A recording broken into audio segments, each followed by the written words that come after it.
Alô, fera, professor Eduardo Alves, língua portuguesa e redação. Hoje vamos continuar nossa revisão para o vestibular seriado do terceiro ano, o SSA 3 da Universidade de Pernambuco. Você está fechando o ciclo aí, né? Vai finalizar o ensino médio, partir para uma nova etapa, a universidade. E essa questão da leitura, ela é muito importante, por isso que os vestibulares, né, hoje eles cobram bastante texto, bastante leitura. Por quê? Porque para chegar à universidade, o aluno ele tem que ter uma boa desenvoltura na questão da leitura, da interpretação, do que está explícito no texto, daquilo que está subentendido, né? Principalmente daquilo que está subentendido, daquilo que está implícito. Então, aquela leitura do implícito, né, a inferência que você faz, é muito importante. Então, isso vai te ajudar bastante lá na universidade, quando você for iniciar seus estudos lá na universidade. Então, isso é, na verdade, uma preparação, né? Ele quer que realmente receber um aluno que saiba ler. Saber ler não é decodificar apenas, é ler e entender. Ok? Então, a prova não vai ter muito mistério. Você já conhece essa banca, você conhece a organizadora, a Universidade de Pernambuco, até porque você fez o SSA 1, o 2 e agora vai para o 3. E o formato de prova, né, de questões, a maneira que eles pedem, não é muito diferente. Tá? Evidentemente que eles colocam, vão aprofundar no que diz respeito à questão da inferência, de você buscar o que está implícito. Normalmente na prova do SSA 1 é mais aquilo que está explícito no texto. Está mostra, está claro. No SSA 3 eles trabalham muito essa questão da inferência, do que está subentendido, assim como também aprofundam no conhecimento literário. Então as questões de literatura, eles trabalham muito com o modernismo, né? Eles trabalham lá o pré-modernismo, o modernismo, a primeira fase lá do modernismo, né? A própria Semana de Arte Moderna, eles usam muito em provas. E aí você, certamente, já com conhecimento literário bom que você já vem assistindo às aulas aí durante todo o ensino médio, certamente vai fazer uma boa prova. Selecionei aí um texto não literário, que é muito comum na prova de língua portuguesa eles usarem textos não literários na prova de linguagem, porque, na verdade, hoje é uma mescla, hoje eles misturam questões de literatura, né, textos literários com textos não literários. Então, se você pega um texto não literário, normalmente eles usam lá o quê? Um texto dissertativo. Esse texto dissertativo pode ser expositivo ou argumentativo. Há uma tendência de ser argumentativo. Tá? Às vezes, a UPE usa crônica também na prova do seriado 3. Ele usa uma crônica narrativa, né, e vai puxar também elementos como uma relação de intertextualidade, né, uma questão que envolve citações. Então é muito comum na prova da Universidade de Pernambuco. Dá uma olhada no texto aí, eu selecionei esse texto, um texto que não apresenta o título, normalmente eles estão retirando o título para que o candidato perca de vista o referencial, e é um texto que apresenta 2, 3, esses parágrafos aqui, e quem escreveu foi Drauzio Varela, o doutor Drauzio Varela, conhecido nacionalmente, né? Foi aí extraído da Folha de São Paulo, 27 de julho de 2002. Isso é um fragmento, é um pedaço do texto aí do doutor Drauzio Varela. Quando você conhece o autor, isso ajuda bastante, sabe? Ajuda bastante, porque você cai num propósito comunicativo do autor. Você sabe que é um médico, então é possível que ele esteja, que a temática que ele utilize seja uma temática voltada para a questão da saúde, não é? Mas você não é obrigado a conhecer os autores dos textos, a não ser que sejam textos literários. Então, se o texto for literário, você tem realmente a obrigação de conhecer, né, os principais autores literários, principalmente lá do modernismo. A história de vida, por exemplo, de um Carlos Drummond de Andrade, né, de uma Clarice Lispector, do Manuel Bandeira. Então você tem que conhecer, você precisa conhecer a história de vida desses autores. Mas em textos não literários, não necessariamente. Então o Dr. Drauzio Varela, ele coloca esse texto aqui, ele começa dizendo o seguinte, ele coloca assim: por que razão é tão difícil manter o peso ideal? Se todos almejam ficar esguios e sabem que a obesidade aumenta o risco de hipertensão, diabetes, osteoartrite, ataques cardíacos e derrames cerebrais. Veja que o autor ele iniciou aí nesse fragmento com uma pergunta. Isso, na verdade, você pode até colocar aí, isso é chamado de estratégia retórica. Ele já começa lançando essa pergunta para atrair a atenção do leitor. Então, é uma estratégia argumentativa que ele usou aí. Tá? Então, quem eu destacaria nesse primeiro período? Eu destacaria a questão do peso ideal. Quando ele fala peso ideal, evidentemente que existe o outro lado, o lado da questão da obesidade, que vai, como consequência, trazer a hipertensão, diabetes, né? Todas essas consequências aí, derrames cerebrais. Então, o texto, veja que bateu certinho. O Dr. Drauzio Varela, ele traz uma temática voltada para a área da saúde. Dando sequência, ele diz o seguinte: no cérebro, existe um centro neural responsável pelo controle da fome e da saciedade.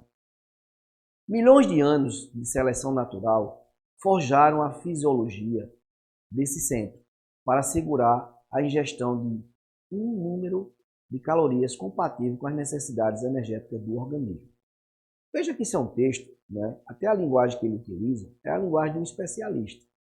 Tá? É uma linguagem que não é corriqueira. Então, é uma linguagem que você vai encontrar em um especialista da área. E é como eu falei, Dr. Drauzio Varela. Então, ele tem propriedade para falar sobre a área da saúde.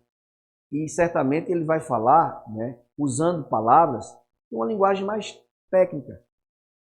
Ok? Então, fica atento a isso. Então, por isso que é importante você conhecer quem é o autor e principalmente quem é o público-alvo. O público-alvo desse texto certamente são pessoas, né, interessadas nessa questão da saúde, né, de manter a saúde e a questão do peso. Pode ser profissionais da área de saúde? Com certeza. Estudantes na área de saúde? Sim. Seguindo, vê o que ele diz. Nessa área cerebral são integradas as informações transmitidas pelos neurônios que conduzem sinais recolhidos no meio externo, nas vísceras, na circulação e no ambiente bioquímico que serve de substrato para os fenômenos psicológicos. Registrados, aliás, estímulos auditivos, visuais, olfatórios são permanentes, registrados pelo centro de saciedade. Explico a fome que subitamente sentimos diante do cheiro e da visão de certos alimentos. Veja que nessa passagem o autor ele se envolve no texto quando ele usa o verbo na primeira pessoa. Quando ele usa ali, ele fala, ele coloca ali, quer ver? Estímulos auditivos, visuais e olfatórios são permanentemente registrados pelo centro da saciedade. E explica a fome que subitamente sentimos. Quando ele diz sentimos, ele está se incluindo. Então, ele usa o verbo na primeira pessoa. E já é uma pista também de que ele está se posicionando em relação à temática. Ok? Então, a gente já puxa aí como um texto dissertativo, argumentativo. Existem passagens positivas? Sim. Né? São passagens informativas. Continuando, aí ele diz: faz frio, os neurônios responsáveis pela condução dos estímulos térmicos enviam informações para o centro e a fome aumenta, em resposta às maiores necessidades energéticas dos animais, para manter constante a temperatura corporal no inverno. Mais uma vez você percebe que o assunto que ele trata de uma maneira diferente. Não é? Ele trata como um conhecedor da área, tá? Da área da saúde. Então isso é um texto que não é um narrativo, ele não está com essa pretensão de contar história nenhuma. A passagem que ele usa aí, ele argumenta, ele usa também a exposição, mas a linguagem que ele utiliza é uma linguagem mais direcionada, como eu falei, uma linguagem mais técnica, ou seja, contada por um profissional da área da saúde.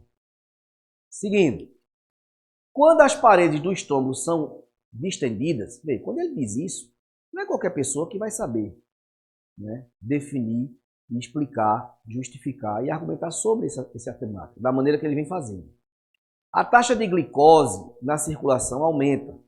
Certos neurotransmissores são liberados no aparelho digestivo, ou quando determinadas enzimas digestivas atingem os limites de sua produção.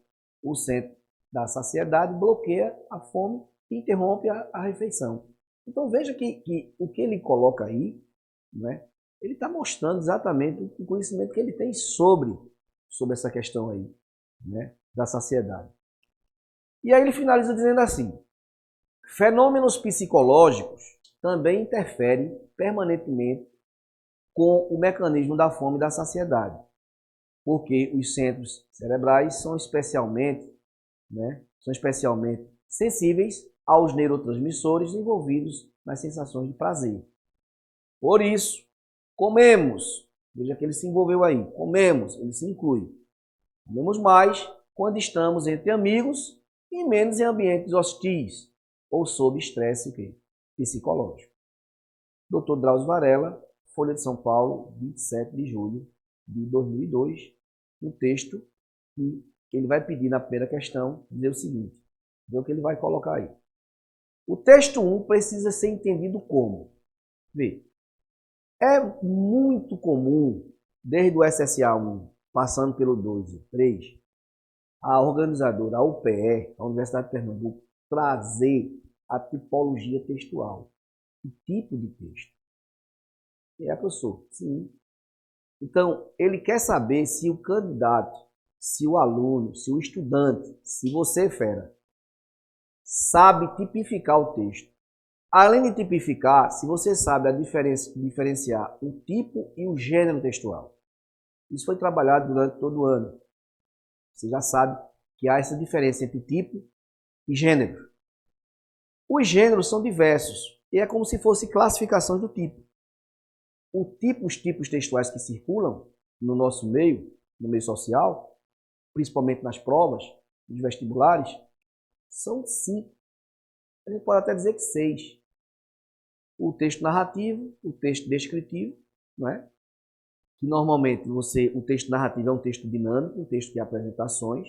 O texto descritivo já é um texto estático, que existe a presença de muitos adjetivos, locuções adjetivas, que vai caracterizar. E normalmente dentro de um texto narrativo, você encontra passagem descritiva. Então há essa mistura de tipo, que muitas vezes ocorre. Como também, às vezes, a própria UPE, ela usa uma passagem em parágrafo narrativo, né? E essa narração, essa história como base para que ele se posicione. E aí o propósito comunicativo do autor vai ser o quê? Tentar convencer o leitor. Ou seja, o texto é predominantemente dissertativo e argumentativo com passagens narrativas. A banca, a Universidade de Pernambuco, ela está trabalhando muito isso, essa mistura de tipo textual. Então, e existe um texto injuntivo, que é o texto instrucional. Esse texto instrucional você encontra em propagandas, em cartazes, na publicidade, principalmente. E o texto dialogal. Uma entrevista, por exemplo, é um texto dialogal. A entrevista é um gênero, né, um gênero da esfera jornalística, é um texto dialogal. Então, essa questão 1 trata exatamente da tipologia. Vê o que ele diz. O texto 1 precisa ser entendido como um texto de divulgação científica. B, uma espécie de crônica literária. C, uma narrativa com cenário e personagens. D, um comentário opinativo pessoal. E, o relato de uma experiência. Veja só. Professor, pode ser um texto dissertativo, argumentativo. Né? Tem a passagem argumentativa. Mas qual foi o propósito comunicativo do autor nesse texto? Foi fazer um comentário pessoal? Só isso? Não. Relatar o relato de uma experiência. Durante nossas aulas, durante todo o ano, né, um ano letivo, a gente trabalhou aqui o gênero relato. Né? O relato não é um texto, não tem essa característica desse texto que acabamos de ler. Então, esse é um texto de divulgação científica. Eu falei durante a leitura, e você percebeu, que a linguagem que o Dr. Drauzio Varela usou foi uma linguagem mais técnica, ou seja, muito específica, né? Um texto de divulgação científica. Então, professor, o texto de divulgação científica ele não tem que ser expositivo? Ele apresenta passagens expositivas, sim, passagens expositivas, Mas, né, a linguagem e o propósito comunicativo dele é divulgar cientificamente, né? Então, a resposta dessa primeira questão bate exatamente na letra A, até porque ele coloca lá, vê, dá uma olhada. Ele começa logo com a pergunta, né? Ele joga essa pergunta como uma estratégia já para atrair o leitor. Então ele diz, por que razão é tão difícil manter o peso ideal? E aí ele vai mostrar durante o texto, né? Durante a progressão textual aí, o desenvolvimento do texto, ele vai mostrar, né? Por que é tão difícil manter o peso ideal? Só que ele vai mostrar isso de uma maneira técnica, específica, e com a linguagem que ele utiliza, não é? É exatamente essa daí, ó.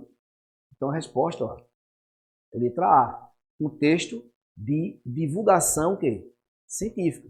Então fica atento para não confundir, né, um comentário opinativo pessoal. Por quê? Professor, mas ele não usou a primeira pessoa lá, os verbos na primeira pessoa. Ele usou sim. Ele se posicionou naquele momento, ele se incluiu, mas o propósito comunicativo do autor como todo não foi apenas, né, um comentário pessoal. Não. Ele escreveu com um objetivo. E o objetivo foi divulgar exatamente essa dificuldade aí de manter o peso ideal. E como eu falei, ele fez isso de uma maneira técnica, usando uma linguagem específica, uma linguagem aí que realmente está direcionada a profissionais da área da saúde. Então a resposta realmente é essa daí. E na segunda questão, o que é que acontece? Veja só. Existem conteúdos que a UPE, a Universidade de Pernambuco, né, nos vestibulares, seja lá do SSA1 até o 3, eles não deixam de fora. Né? Então ele usa no SSA1, no 2 e no 3. São conteúdos como coesão. Coesão textual. Eles usam muito a coesão e a coerência. Qual é a diferença, professor, entre coesão e incoerência? Sempre a gente fica na dúvida. Revisando, vê. Coesão tem a ver com a conexão, com a ligação. Então existem palavras, né, dentro de um texto que vai servir como conectores, que vai conseguir o quê? Amarrar termos de uma oração, orações, períodos e parágrafos. Como você, fera, vai fazer aí o SSA3, vai precisar escrever, produzir um texto muito bom, dentro do seu texto você precisa utilizar de elementos da coesão. A gente chama de marcadores textuais, principalmente entre os parágrafos. Né? Então, entre os parágrafos do desenvolvimento 1, do desenvolvimento 2 e da conclusão, você precisa usar esses marcadores textuais. A gente chama também de enunciadores textuais. São os conectivos, para poder fazer essas conexões, essas amarrações. Então, vê, você vai precisar usar na hora de escrever, de produzir tua redação, e não esquece, na UPE, a redação, eles cobram o título, fica ligado. No Exame Nacional de Ensino Médio, o título é facultativo. Normalmente os alunos não colocam. E eu até digo, não precisa, não é no Exame Nacional do Ensino Médio. Mas, na prova da UPE, o título passa a ser o quê? Obrigatório. Tá? Então, na hora de escrever e na hora de interpretar os textos, você vai precisar conhecer esses elementos coesivos. Então, veja, os elementos coesivos, a gente encontra diversos, são vários. A coesão sequencial é o que a banca usa normalmente no SSA3. Por quê? Porque ele vai trabalhar conjunções. Conjunções, locuções conjuntivas. Ele vai usar também preposições, pode usar preposições. Então veja, à medida que você for lendo o texto, é muito importante que você vá também sinalizando, pontuando lá as conjunções. E à medida que você for percebendo as conjunções, você já vai ao lado colocando o sentido que ela expressa, o valor semântico. Fica ligado, é o seguinte, não adianta decorar, você não pode decorar a conjunção, não. Você precisa entender as conjunções dentro de um contexto, dentro do texto. Elas só vão adquirir sentido dentro do texto. Né?